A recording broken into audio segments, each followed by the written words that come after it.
Sarah, what should advertisers do if they do have first-party data, and what should they do if they don't? That is a great question. And I think this is what makes Dstillery truly unique, is that if you do have first-party data, great, we're able to digest that, whether it's a CRM or a pixel base, and easily convert that into one of our ID-free models that is custom to your brand and your advertisers. But if you don't, then you can still leverage Dstillery's ID-free solution that is built off of one of our custom built audiences or a pre-built audiences. So it can be totally tailored to any advertiser's need. You don't have to have first-party data to leverage ID-free, although it is strongly encouraged. So there is a way to customize your ID-free targeting solution at Dstillery even without first-party data.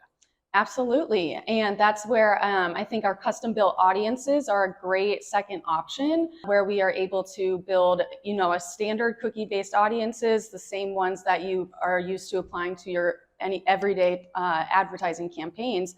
However, we can still build a cookie-free expression of our same trusted, tried and true, custom-built or pre-built audiences.